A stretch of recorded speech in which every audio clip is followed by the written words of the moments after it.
ધોરણ 12 વિષય account part 2 chapter 1 share મૂડીના વ્યવહારો ઉદાહરણ 4 તો ઉદાહરણ 4 આપણે જોઈશું.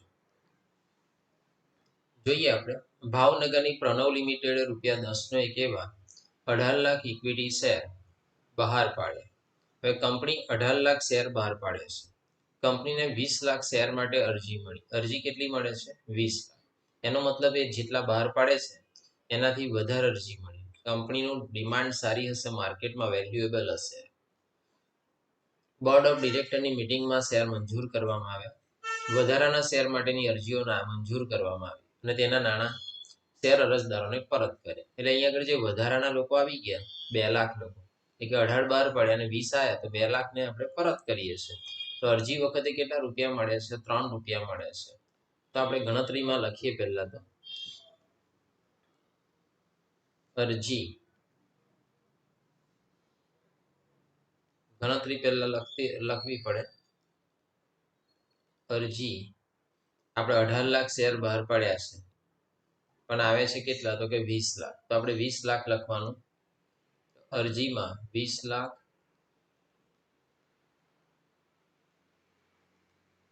ગુણ્યા અહીં કેટલા હશે તે જો.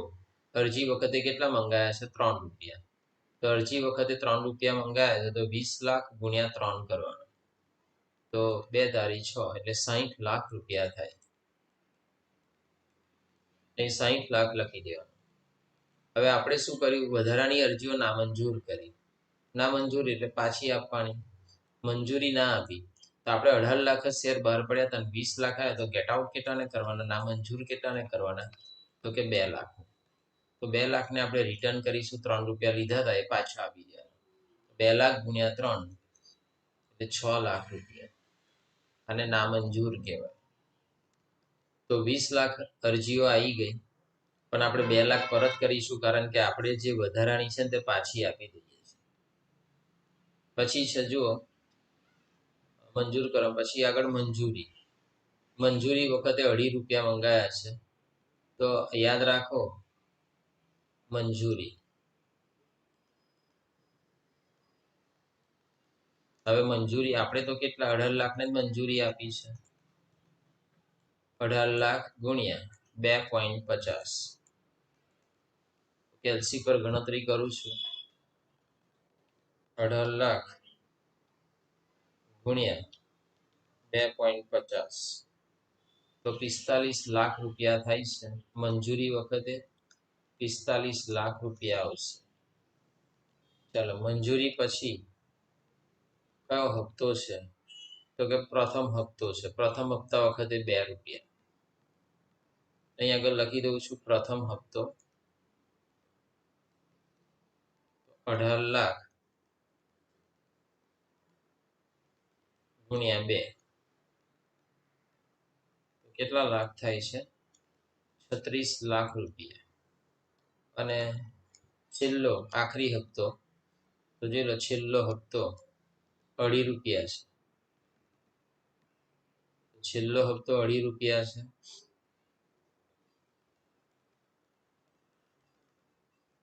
તો 18 લાખ ગુણ્યા 2.5 તો 18 લાખ ગુણ્યા 2.5 આગળ કરેલું જ છે તો ફરી કરવાની કોઈ જરૂર નથી. તો 45 લાખ રૂપિયા. હવે શું કરવાનું કે દાખલામાં બાકી હપ્તો છે. તો બાકી હપ્તો જે છે તો કયો હપ્તો બાકી છે? અહીંયા આગળ જોવાનું કે આ પહેલા તો અહીંયા આગળ સિસ્ટમ પ્રમાણે આપ્યું છે તો લખી દીધું આપણે. પણ અહીંયા આગળ લખ્યું છે કે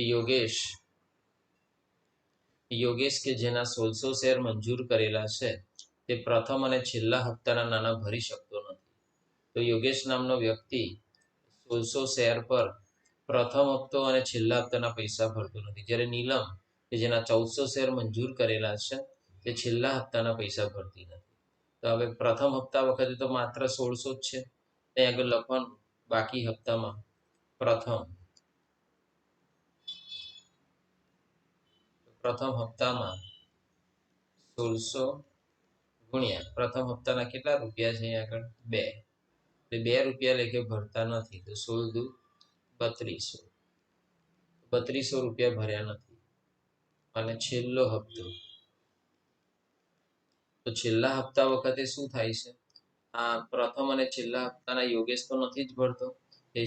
છેલ્લા હપ્તામાં યોગેશના 1600 શેર તો ખરા જ, પણ નીલમ પણ 1400 શેર પર છેલ્લા હપ્તાના પૈસા ભરતી નથી. આ છેલ્લા હપ્તાના પૈસા ભર્યા નથી. એટલે નીલમ એ 1400 અને યોગેશના 1600, એમ છેલ્લા હપ્તામાં 1600 પ્લસ 1400.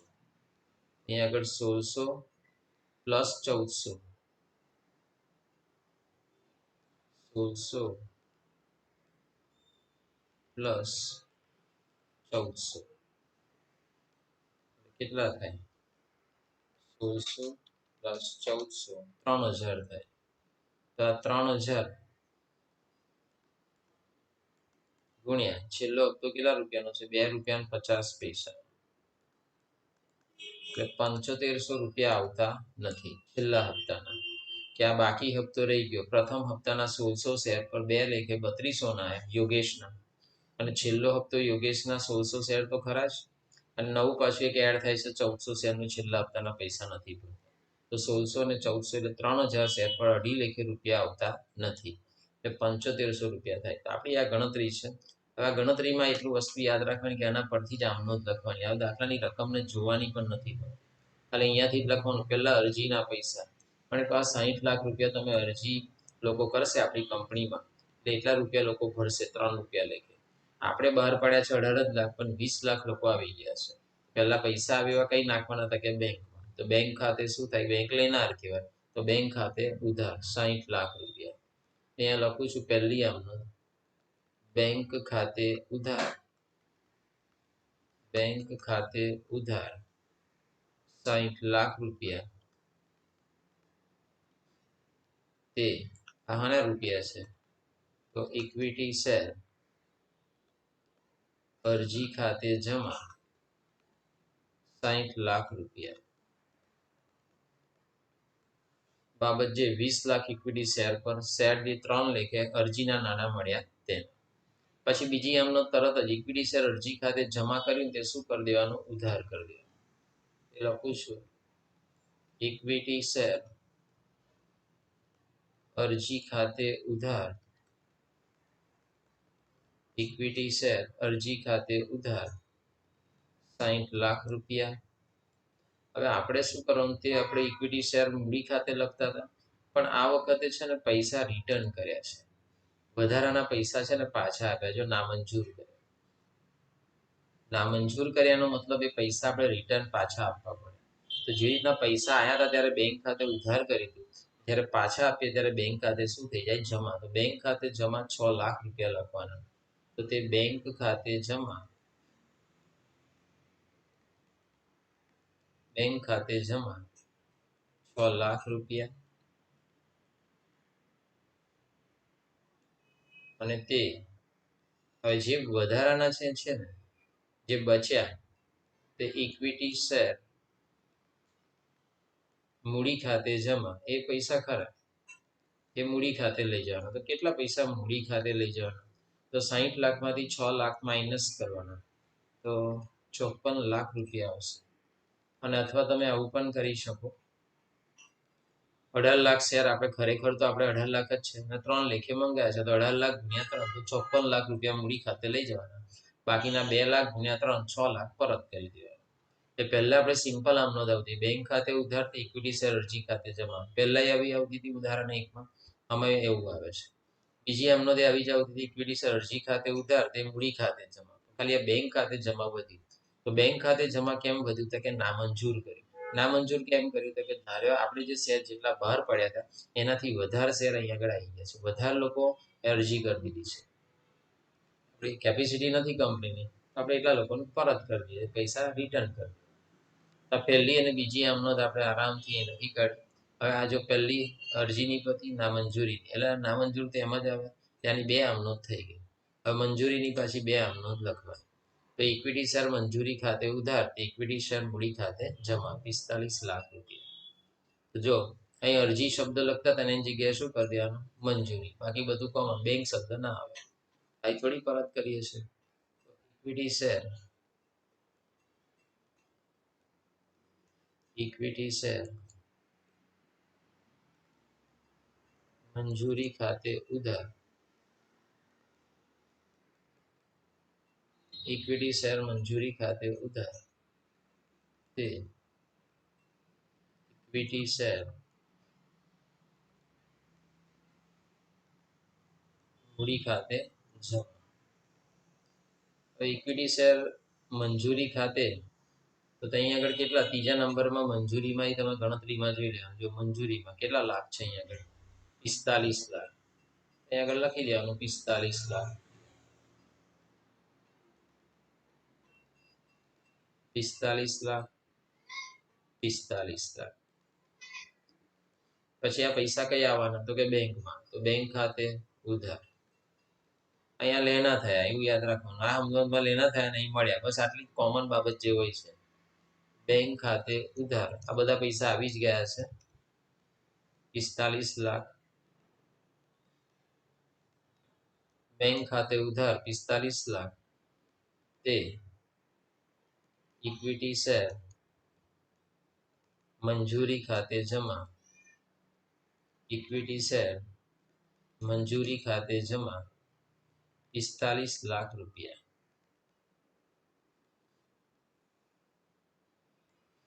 ચાલો પછી આગળ જુઓ. તો આગળ આપણે મંજૂરીની કામ પતી ગઈ, બે આમ, દરેકની બે આમનો જ હોય છે એવું યાદ રાખવાનું. હવે જો આમનો પતી ગઈ, હવે આવ્યું પ્રથમ.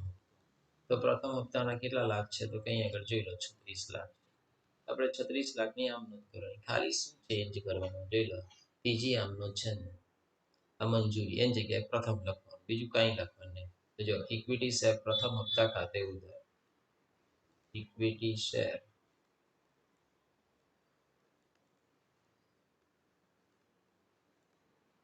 પ્રથમ હપ્તા ખાતે ઉધાર, તે આ નીચે તો કોમન જ રહેવાનું, તો ઇક્વિટી શેર મૂડી ખાતે જમા, તે ઇક્વિટી શેર મૂડી ખાતે જમા. તો યાદ રાખો કઈ રૂપિયા કેટલા છે તે આપણે આગળ જોવું પડશે. આમ તો જોયું તું 36 લાખ છે, જોઈ લો પ્રથમ હપ્તાના 36 લાખ રૂપિયા છે, અહીંયા આગળ લખી દેવાનું 36 લાખ.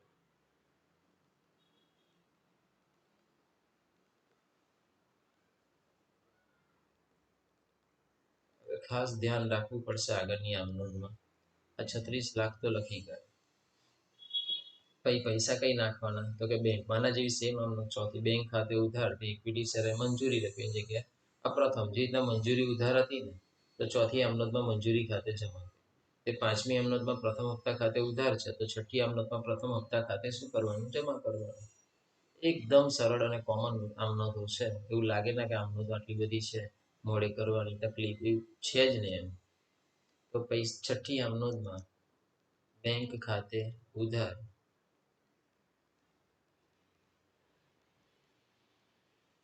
ધ્યાન રાખજો. હવે તમે બેંક ખાતે ઉધાર, પણ આમાં છે ને પેલા વ્યક્તિ એક નાટક કર્યું છે, હપ્તો મળવાનો બાકી છે.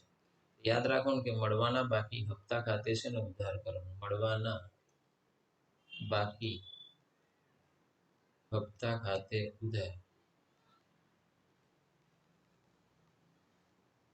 તે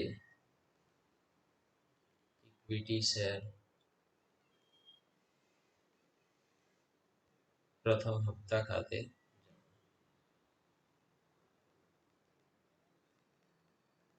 હવે ખાસ ધ્યાન રાખવાનું, એક આમનો બેંક વાળી આમનોંધમાં એક મળવાનો બાકી હપ્તો આવ્યો, તો કેમ આવ્યો, તો કે માણસ કેટલીક વાર શું કરે છે, દેખાદેખ, કેટલીક વાર આપણે બી જોઈએ છે કે દેખાદેખ માણસ પડોશીનું જોઈને વસ્તુ ખરીદી લે, પોતાની કેપેસિટી હોય ને, અને પછી શું થાય, છેલ્લા હપ્તો ભરાય ને એટલે પાછી વસ્તુ શું થાય, ખેંચાઈ જાય. થાય છે કે નહીં એવું સમાજમાં? બસ એવું મેં એવું જ થયું છે કે માણસે ઉત્સાહમાં શેર તો લઈ લીધા, પછી એનાથી અરજીના પૈસા ભરાયા, મંજૂરી ના ભરાયા, પણ પ્રથમ હપ્તાના આ એક વ્યક્તિ હતી તેનાથી 1600 શેર પર પૈસા ભરાયા નહીં, 2 રૂપિયા, 3200 ભરાયા નહીં, એટલે 3200 શું થયા, બાકી રહ્યા. એટલે આપણે જયારે એવું ધાર્યું ને કે પ્રથમ હપ્તામાં 36 લાખ રૂપિયા બેંકમાં આવવા જોઈએ, પણ એમાં 3200 ઓછા આવશે, એટલે યાદ રાખો કે 3200 ઓછા આવે તો અહીં આગળ છે ને પહેલા તો પ્રથમ હપ્તા ખાતે 36 લાખ જમામાં લખી નાખો. અહીં જમામાં 32 લાખ.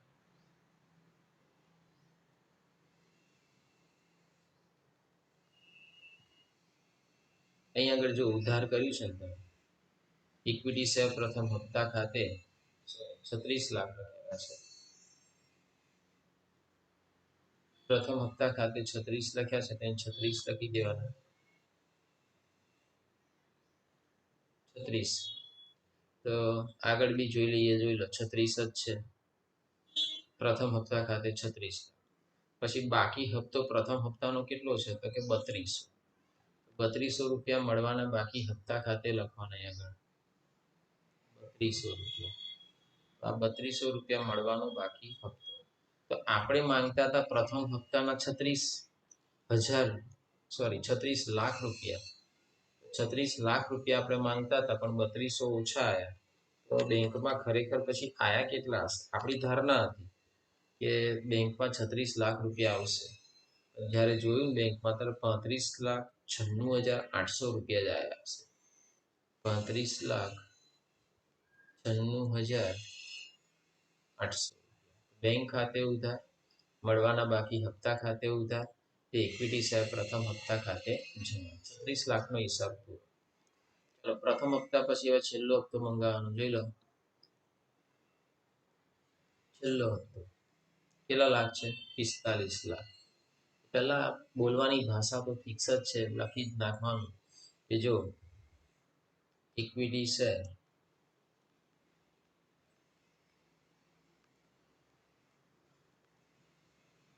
છેલ્લા હપ્તા ખાતે ઉધાર.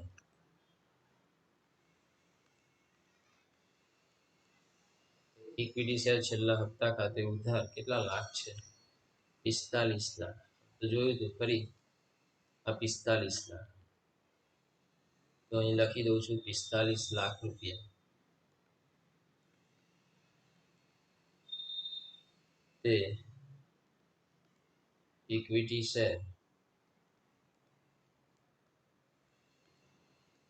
મૂડી ખાતે જમા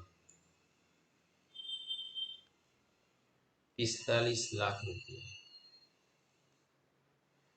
એટલે ઇક્વિટી શેર છેલ્લા હપ્તાના 45 લાખ રૂપિયા આપણે લેવાના છે. તો મૂડી ખાતે બી 45 લાખ આપણા હકના છે તો 18 લાખ ઇક્વિટી શેર પર 2.5 રૂપિયા લેખે છેલ્લા હપ્તાના લેણા થયા તેના, છેલ્લો હપ્તો લેણો થયો તેના. આ પૈસા આપણે નાખીશું તો ક્યાં જશે? બેંકમાં. તો બેંક ખાતે શું કરવાનું તો કે અહીંયા લખું છું બેંક ખાતે ઉધાર. પછી આ હપ્તો બી આવ્યો નથી એટલે મળવાના બાકી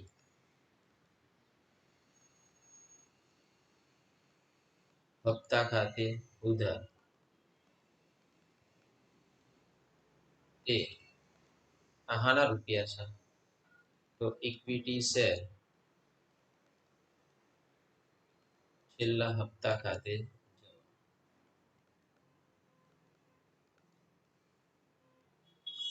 ઇક્વિટી શેર છેલ્લા હપ્તા ખાતે જમા. અહીં આગળ તો કેટલા લાખ હતા? 45 લાખ.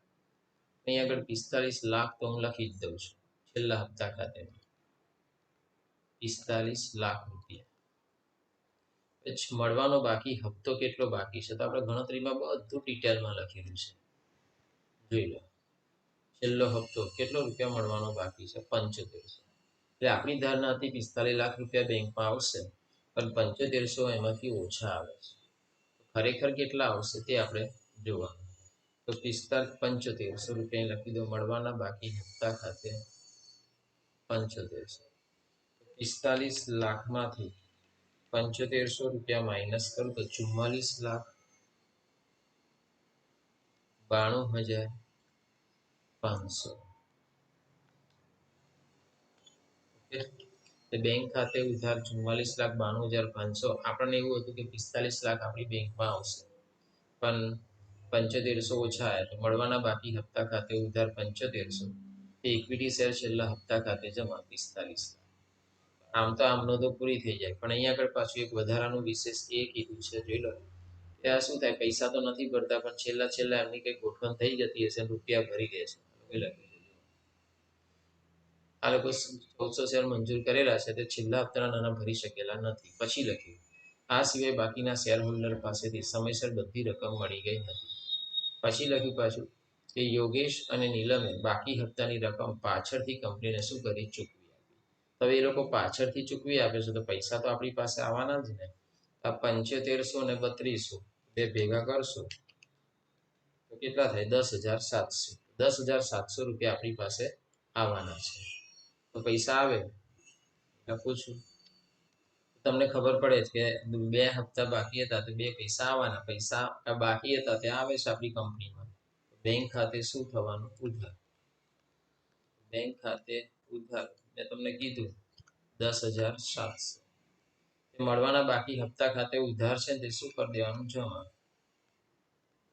મળવાના બાકી હપ્તા ખાતે જમા 10,700. એટલે યોગેશ અને નીલમના શેર પરની બાકી હપ્તાની રકમ શું થઈ ગઈ, મળી ગઈ. કઈ બાકી મળી ગઈ તે જોઈ લો. મળવાના બાકી હપ્તા ખાતે ઉધાર 7500 હતા, એક આ મળી ગયા. અને મળવાના બાકી હપ્તા છઠ્ઠી અમદાવાદમાં 3200 હતા તે તો 7500 અને 3200 આમ કરીને 10,700 રૂપિયા થાય છે. તો દાખલાની તો અહીંયા આગળ કમ્પ્લીટ દાખલો શું થઈ જાય છે, પૂરો થઈ જાય છે.